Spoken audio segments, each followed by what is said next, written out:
Qani do'konga boraylikchi, ochdimikin bu kerak aylan. Qani nega do'kon berk? Jenderson yana uxlab qolibdi, yapadari seniki aylan. Yaramma, seni nega ishga olganman, jendergir zivrashi. Yana uxlab qolibdi, aylan. Ay, aylan chiq bu yerga. Nima bo'lyapti? Yaramba, sen yana uxlab qoldingmi nega? Sen jinni pinni piyasmisan, jinni oradan qochmaganmisan, nega uxlab qolaverasan? Soat 2-3 gacha telefon o'ynamasdan yaxshi ertaroq uxladan, nima qilasan? Oy yaramas, bo'ldi jonimga tegib ketding, ishdan haydalding, boshqa do'konda ko'rmay sen ablahni. Kamerani o'ynatishni bas qil.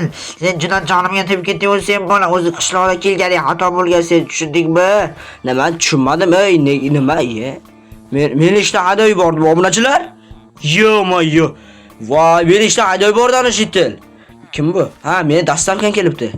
Mana shu otvatchami, tulkivachchami nima bo'lib o'zi tushunmadim. Odam aralash, tulki, ot aralash bir narsa tushunmadim. Obunachilik kimdir yoz qoldiring. Assalomu alaykum. Va alaykum assalom, yaxshimisiz? Yaxshi, rahmat. Siz Dastonga qayermisiz? Kaylan sizmisiz? Ha, menman Kaylan. Ha, sizni Dastongalarni olib keldim. Ha, bo'pti, bering unda dastlabkilarni. Ha, hozir mana sizga stol va soat hozir. Men hozir pulni olib chiqay. Hop. Hozir. Okey. Xo'p. Bir daqiqa. Keyin sizga alohida pul beraman. Xo'sh, mana janob, aytilgan summa. Hay, to'g'ri, bo'pti. Yana xarid qiling. Yaxshimizmi? Aka ismlash qolibdi. Menga 5 yulduz olib qo'ying. Men xo'sh, yangi ishga kelganman. Tezroq ko'tarishim kerak. Ha, yo'q. Ha, shunaqa. Mana aytgan telefoningiz. Ha, bo'pti. Mayli unda janob. 5 yulduz bosib qo'ying.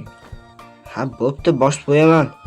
Xo'p, obunachilar, hammaga salom obunachilar, sizlar bilan men Kaylan Minecraft kanaliga obuna bo'lishni va videoga like bosishni unutmang. Sababi biz tezroq 100 ta bo'lib olishimiz kerak. O'zi 50 ta bo'ldik.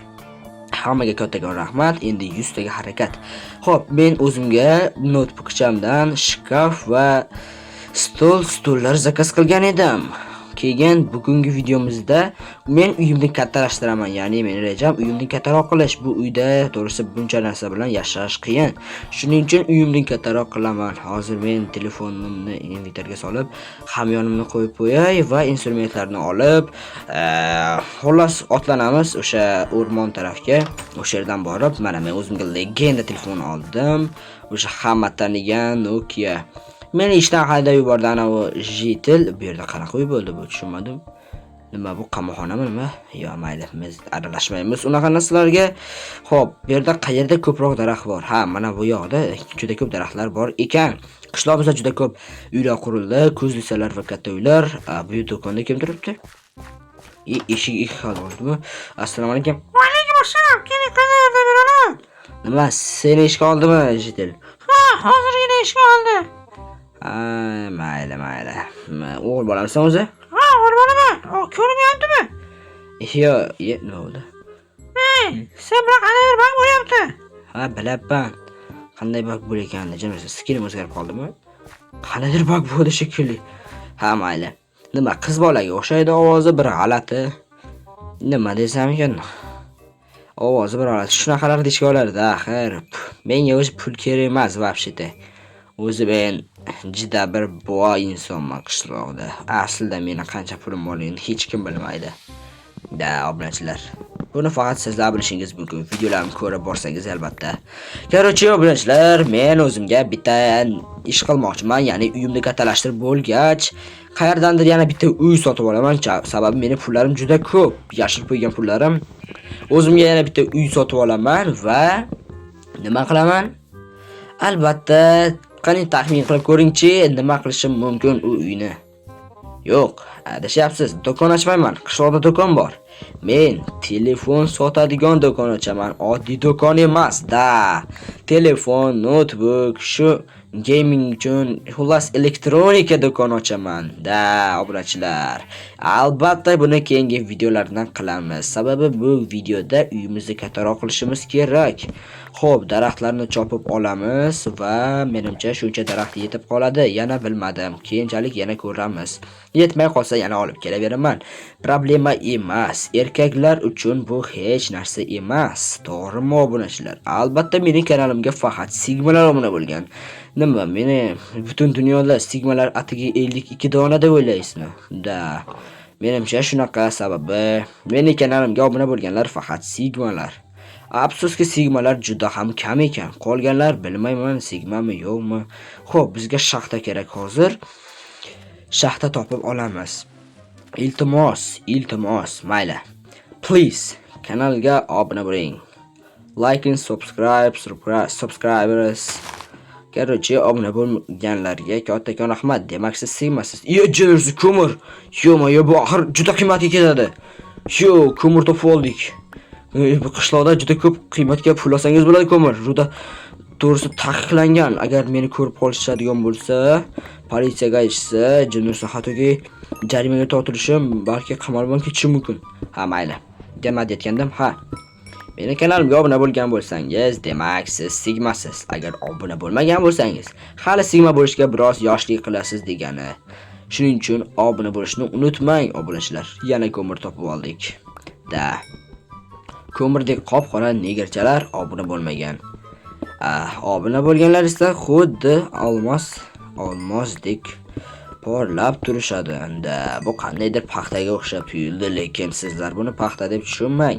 Men haqiqatni aytyapman. Va olmos har doim sigma bo'lgan sababi olmosdan har qanday instrument yoki kiyim yasash mumkin. Aslaha yasash mumkin, lekin ko'mirdan prosta narsalarni yondirish va faykl yasashdan boshqa hech narsa qilib bo'lmaydi. Siz ko'mirga emas, olmosga o'xshang. Omila bo'lsangiz, demak siz olmossiz. Hattoki temir ham topdik. Bugun omadim kelyapti, obunachilar. Jinursim, bu yerda hattoki sim ham bor. Yo. Bu qandaydir juda katta omad sizlarga aytsam. Bunaqa omad hammada ham bo'lavermaydi. Yigit erkak kishining omadi bilan o'ynashma deyshadi. Aslida omad yo'q narsa. Omad bu Xudo tomonidan beriladigan narsa. Aslida u omad emas, bu shunchaki taqdirga yozilgan. Omad kelguchi ketguchi narsa. Lekin hamma ham omadga ishonavermaydi. Sababi omad sizlarga desam yo'q narsa. Men omadga ishonmayman. Da, shunaqa narsa. Короче, o'zingiz tushunib oldingiz. Men juda ham ko'p ko'mir topdim. Demak, taqdirimda shu yozilgan. Juda ham ko'p ko'mir topib olishim. Ha, o'zi juda ham ko'p gapirib yubordim. Omad haqida, ko'mir haqida ham. Mayli, kelinglar boshqa narsa haqida gaplashamiz. Nega kanalimda hali ham 100 ta obunachi yig'ilmagan? Nega siz obuna bo'lmagansiz? Tushunmayapman. Iltimos, menga tezroq 100 ta obunachi yig'ib bering. Axir men Kayla Minecraft kanalimni 100 ta, undan keyin 1K qilib olishim kerak. Sizlar albatta obuna bo'lishingiz kerak. Va qishlog'imizga yaqinda bitta o'yinchi keladi. Uni ismi Elwood bo'lishi kerak. Men bir paytlar o'sha bilan birga maktabda o'qigan edim. Ha, u bola juda yaxshi bola, sizlarga aytsam, yuvoshgina, hech kimga ziyon yetmaydigan bola. Biz u bilan kelsa kelajakda ko'p bizneslar qilishimizni rejalashtiryapmiz. Hozircha u shaharga ketgan, qishloqda yashar edi, lekin akasi o'lgandan keyin shaharga ketdi. Amakisi chaqirgan ekan avtosalonga qarab turish uchun. Menimcha shu bir necha kundan keyin kelib qolsa kerak. Obunachilar yo ertaga keladi, yo indinga keladi. Ertaga kelmasa, demak indinga keladi. Sababi u bola o'sha muddati o'tib bo'ldi. Ya'ni qanday aytsam ekan, amakisi o'sha odam yuborgan. Amakisiga u aytgan, men eplolmayapman, avtosalonda uncha tushunmas ekanman. Iltimos, meni uyimga jo'nating degan. Короче, amakisi buni to'g'ri tushungan, to'g'ri qabul qilgan va jiyaniga yordam berishga qaror qilgan. Uni o'rniga boshqa ishchi qo'yib avtosalonga. So'ng esa uni qishloqqa yana qaytarib yuborishga nima qilgan? Ya'ni qaror qilgan. U ham shu 54-qishloqda yashar edi oldindan. Nega akasi bilan 13-qishloqda yashamasdan nima qilgan? Aka o'sha men yashab kelgan 13-qishloqda bitta politsiyachi bo'lardi. Ismi Artexmi deya shunaqaroq edi. Shu politsiyachilar boshlig'i bitta qattiqqo'lroq, yomon politsiyachi edi, lekin adolatli edi. O'sha sizlarga aytsam, o'sha men aytgan Elwoodning akasi bo'lgan. U hozirda vafot etgan, ya'ni uni mafiyaga, shaharga borib, bandaga, mafiyalarga qo'shilib ketgan uchun o'ldirib ketishgan. Mayli, hozircha sizlar bilan xayrlashamiz. Obuna bo'ling.